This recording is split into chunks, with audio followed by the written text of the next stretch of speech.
necking down streets and creating green edges, essentially catchment areas, so that you'd be diverting flow during storms into these sort of rain garden channels, essentially, rather than into the sewer, is a way to then free up less expensive capacity to enable more development around the train station, where people will have less transportation energy. So it's very good sort of co-benefit projects. David, yep. The plan of conservation and development for the state is up for renewal. Yes. How are those changes? Do you see any large changes, and what can we do to? That's a great question. You know, and the process is not as sort of transparent or inclusive as I think many of us would like. But as municipal planners, just advocating that carbon impacts of land use decisions be incorporated into that plan. I'm sure DEP is advocating for its incorporation, but well, we got to put some teeth into it. Yeah, I mean, this state of Connecticut has squandered all of its debt on building suburban schools at 80% reimbursement, when you have lowered property taxes that could easily have been raised to pay the debt off inside of those towns. Instead, we treat all the towns the same, regardless of their educational needs or ability to pay.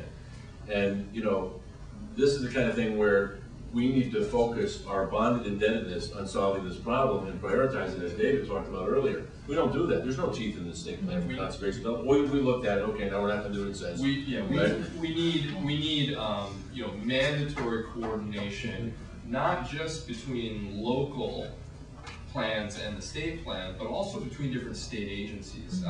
I've been sort of sharing this anecdote the past couple of months. I don't go up into Litchfield too often, but I had the opportunity a couple months ago to go up Route 7 all the way into past New Milford into Kent and stuff. And this was right after the economic crisis really started taking off. And I was amazed by the disconnect between the private sector and the public sector. So I'm driving up Route 7 and I see a half a dozen 20-acre plots, cleared, platted, not a construction vehicle on site. Okay, clearly this is not the direction that the market is currently headed. What was the only site that whole drive that had activity and workers? What's called the Brookfield bypass, continuing Super 7 from Brookfield up to the New Milford border. So you've got the state, well, it's actually the state investing federal money, which is a whole other problem about how the federal match is calculated, etc. But you've got the state allocating their resources to provide access to land, to private properties, that the private sector is saying this is not our top priority. And I had started the day where I live in downtown Stamford, where there are cranes on the horizon, there are projects that are still breaking ground. I mean, Harbor Point, they've put up 8 stories of steel in the past 2 months since this has all happened. And so you say, okay, the private sector is clearly pushing in a direction, and the state is just bucking that trend. And until we have coordination between DEP, DOT, DECD on saying where are we going to provide incentives for development, where are we going to provide incentives for access, and then how is that going to get translated into local land use planning? There's a really important point there not to miss, though. I mean, look, I'm a Democrat, Rose a Republican, but I have to give her a lot of credit. She has tremendous commissioners that she's put in place. Absolutely. Joe Marie is a transit-oriented commissioner. Joan McDonald is an affordable housing, urban DECD commissioner. Gina McCarthy is the best commissioner of anything in the United States. and Rel put all of them in. Absolutely. And we have this moment in time, if we back these 3 commissioners up especially, to really do something, put politics aside and just recognize these are 3 tremendous commissioners. We have a great moment in time. I think the point is they are working to do exactly what we're talking about, giving them the political support so that they can trickle that down into the departments and they can achieve it is essential. But do you find that Connecticut's really 169 fiefdoms? I mean, there's 169 municipalities. I'm from Danbury, so we want the bypass, to tell you the truth. And Jody's from Brookfield. But the point is that you try to do anything in Danbury to create a major greenway that connects Ridgefield, Danbury, and Bethel. I was involved in that called the Irish Trail, and Bethel is bucking us, you know, and Jason Bartlett, who tried to get some money to do that, and Robert Burke is fighting him, and, you know, there's all fisticuffs, and then there's all sorts of dirty politics, and don't you, I mean, it's sometimes just is so frustrating. Yeah, but it's not unique to Connecticut. I mean, But that's what I'm asking, is this unique to Connecticut, no, or is it's not. I mean, we have definitely a little bit different situation because we don't have county government, you know, et cetera. But you know, neither does Massachusetts. You know, it's not incredibly strong in New Jersey. You know, there are places that have been able to get around this, and we have, I think, the structure within the regional planning organizations. Frankly, I'd like to see fewer of them. 15 is a lot for a state of our size, but taking that as a first step, giving them teeth to incorporate carbon into their transportation planning, and then giving them some opportunities to influence land use decisions, but also then again with the consistency, you know, speaking of trails, you know, the Merritt Parkway Trail is on the long range plans of both SWRPA and GBRPA, and then DOT is building an interchange that doesn't include it. So, you know, I think it's about putting teeth in the planning process, frankly. I mean, that's really...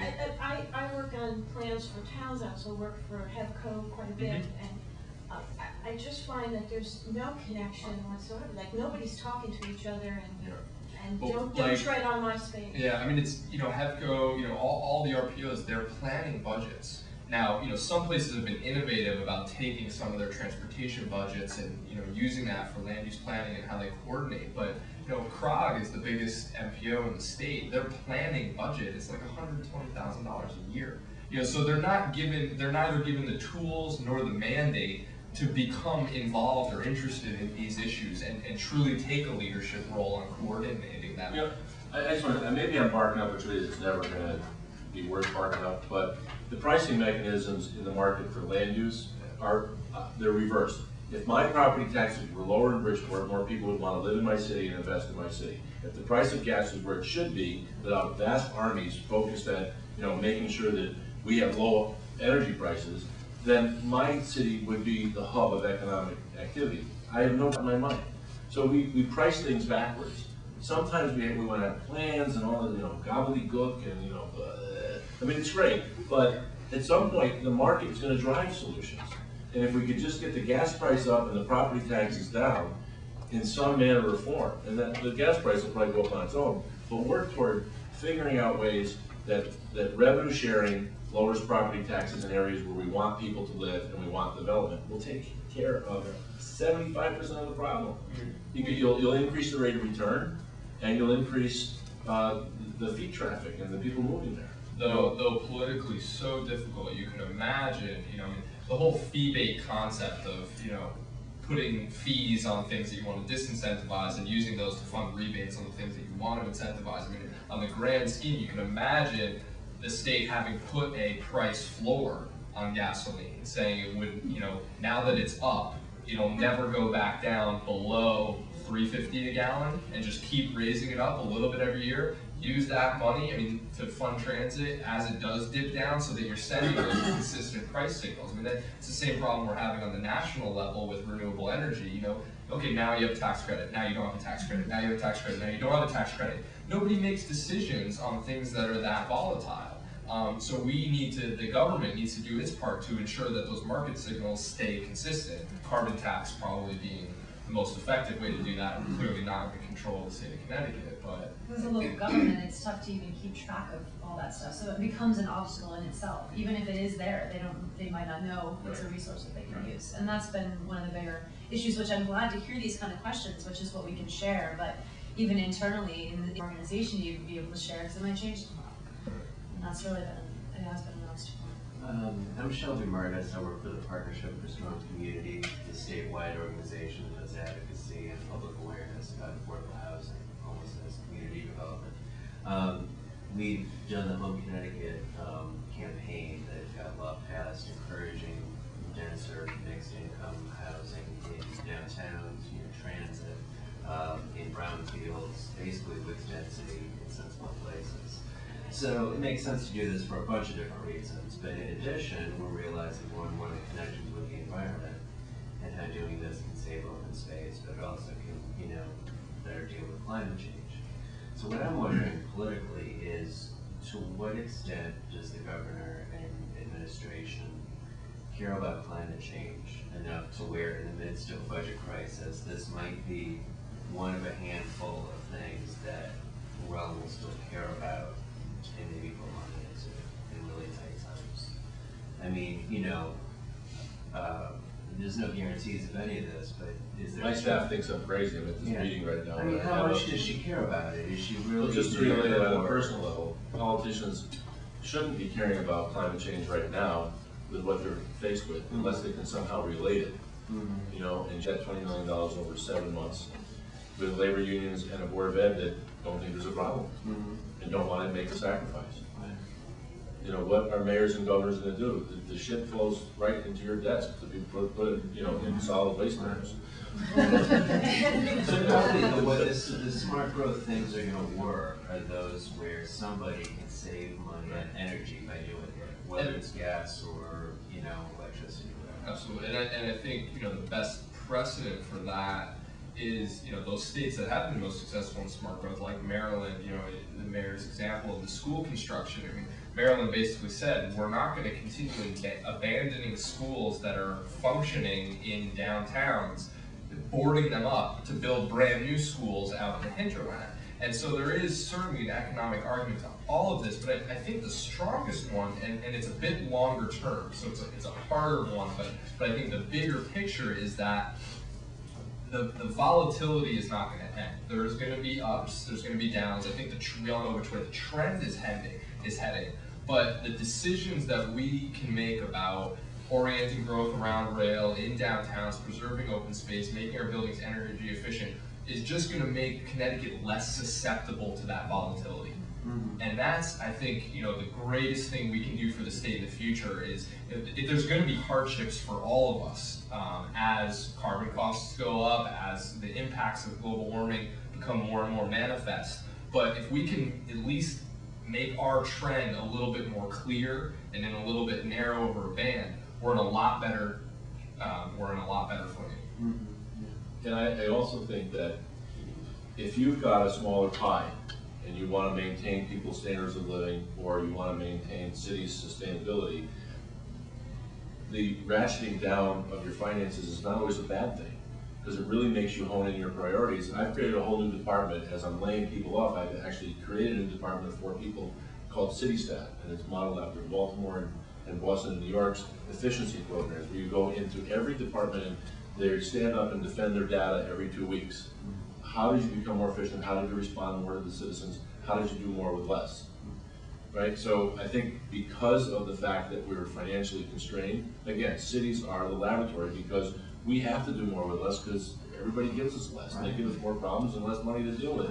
So then the financial storm hits you and you're like, what do I do now?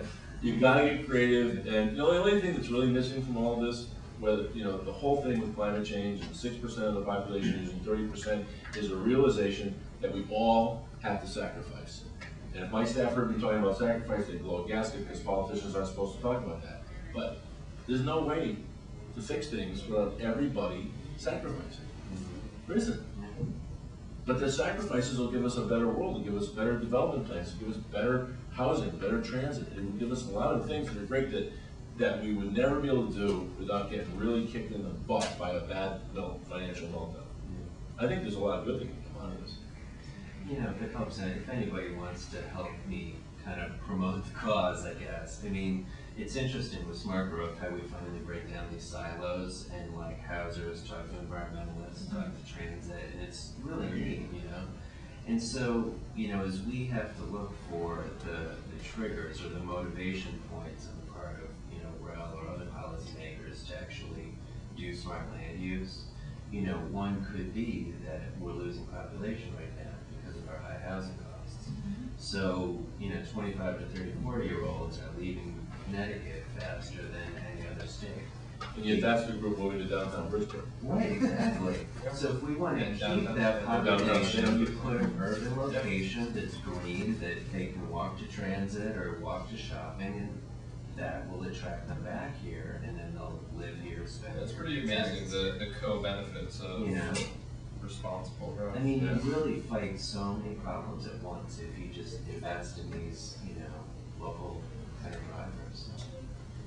A couple of things, but that's really the culture class. I mean, isn't Austin, Texas like one of the success stories of really targeting their market and then, and it is all just marketing, isn't it? It's just getting a message out. It's America. That hits the emotion rather than, what we should do because it's the right thing, what is emotionally good for my family. And what I want to tell you is I grew up in Manhattan and, left in 1978. And why? Because in 1977, during the blackout, my neighborhood got demolished. Outside, there was no, I'd have to go 3 blocks to find a tree. So I think it's real important that we don't forget the emotion about this. And, when I moved to Danbury, can you imagine? It was definitely a culture shock, but I felt safe, and I felt that I could do the things I wanted to do, like ride my bike and do walking and so forth. And no offense, Mayor, but I did the Extreme Makeover House in Bridgeport last summer, and I'm not sure I would walk in that neighborhood. It was scary. It was like Manhattan in 1978. So there is that element that we have to discuss is how do we make this so that people feel safe to go there. I think a lot of the motivation of people leaving the cities in the late 70s was because they didn't feel safe. And actually, a lot of that can be accomplished through good land use also, because, policies have basically concentrated poverty in certain areas because of the way housing is allocated and those type of things, so. Well, I think we're pretty much out of time. It sounds like They a want bunch to of keep their things. tummies rumbling. Yeah, but thanks everybody. It was good questions. So Mayor,